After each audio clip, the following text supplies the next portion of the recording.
আর বন্ধুরা কেমন আছেন আপনারা? আজকে শুভ নববর্ষ, আজকে হচ্ছে মঙ্গলবার, বাংলা বছরের প্রথম দিন। তো আমরা পুরোনো দিন খারাপ ভালো যা হয়েছে সেগুলোকে বাদ দিয়ে আবার নতুন করে বছর দিন সমস্ত কিছু জীবনটাকে সাজিয়ে তুলব। তো দেখুন আমি রান্নাঘরে চলে এসেছি। আজকে কিন্তু বাংলা নববর্ষের মেনুটা হচ্ছে একটু স্পাইসি মেনু। এটা হচ্ছে দেশি মুরগি আর এটা ব্রয়লার চিকেন। তো দুটোই করা হবে। তো দুটোই কিন্তু একদম সুন্দরভাবে স্পাইসি করে নেবো। কোনো রকম নতুনত্ব কিছু না। আমি ভেবেছিলাম একটু কিছু করব, বাট করব না, কারণ আরেকদিন এনে করব। আমি ভেবেছিলাম বাটার চিকেনটা করব, তো আজকে হবে না, অন্যদিন করব। তো চলুন রান্নাটা শুরু করি। তো বন্ধু, একরকম চিকেন করার জন্য কিন্তু আগে নিয়েছি প্লেটে সমস্ত কিছু। এখানেও সব কিছু আছে। তো কড়াতে তেল দিয়ে দেবো।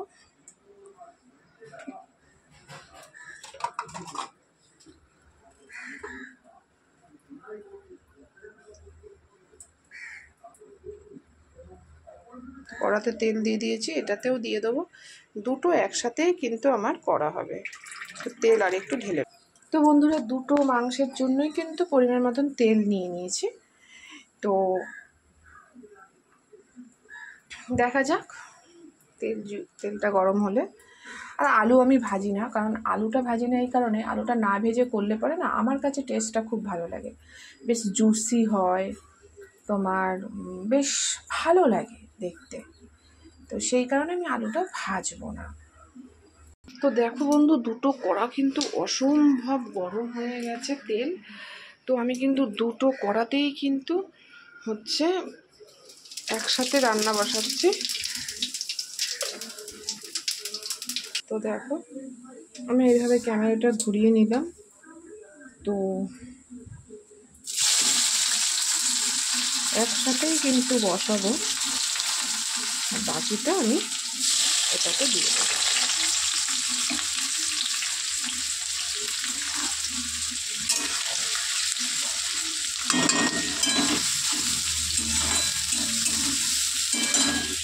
দেখো পড়ে যাচ্ছে আমার হাত থেকে, এমন অবস্থা।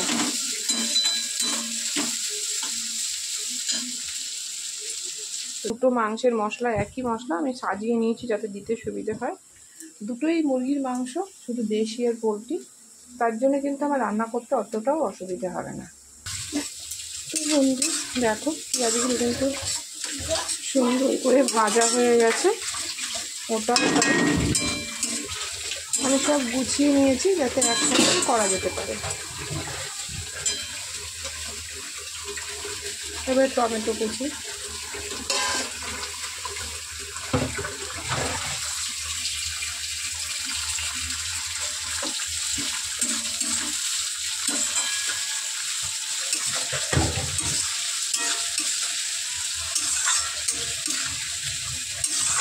দেখা যাক দুটো একসাথেই করছি, কোনটা টেস্ট আগে ওঠে ভালো। চওড়াভাবে কোনটা ধরতে পারছি না।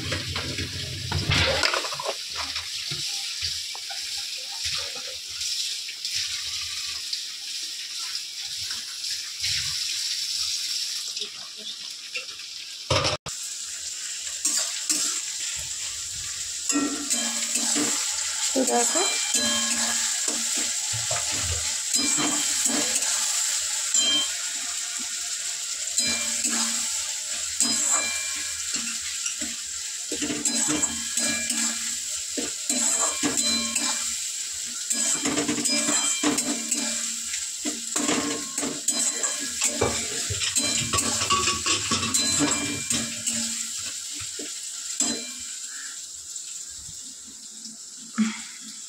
তো এই হলো দুটো কড়াতে বসানো।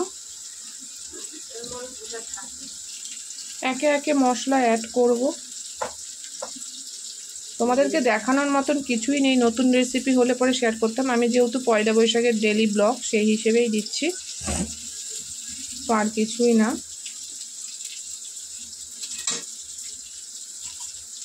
একটা এক্সপিরিয়েন্স, দুটো একসাথে একই মশলা দিয়ে দুটো জিনিস রান্না করা, আর কিছুই না।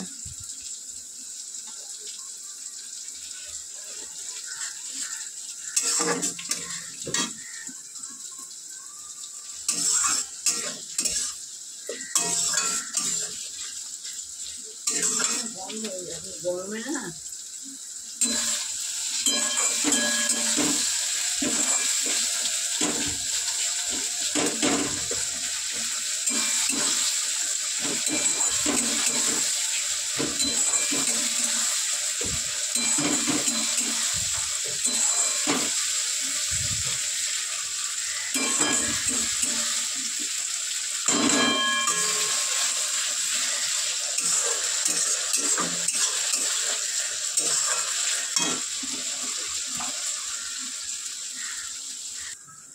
বাকি লঙ্কা পেস্ট, রসুন পেস্ট সব দিয়ে দিয়েছি।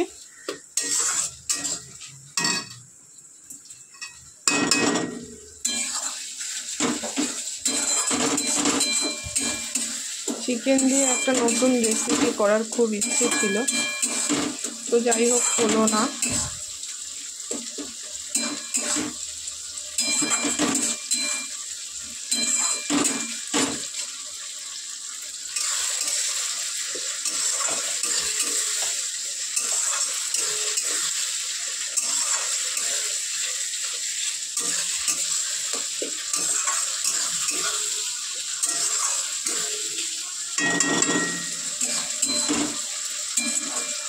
এর কড়াটা বড়, এই কড়াটা ছোট, তার জন্য মনে হচ্ছে এটার মশলাটা বেশি, কিন্তু না, দুটোরই মশলা একই।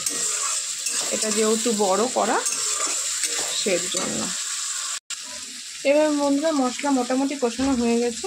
এবার আমি এতে পোলট্রির মাংস যেটা সেটা দিয়ে দেবো।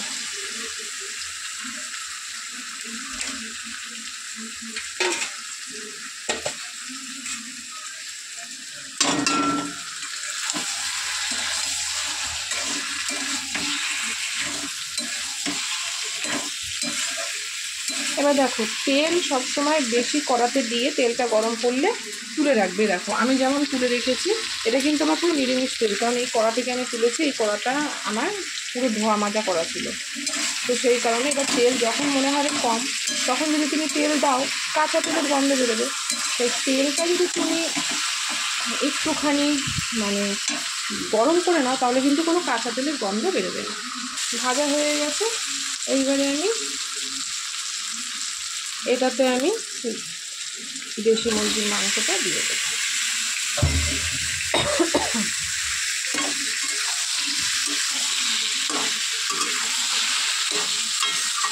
বড় হলে পরে না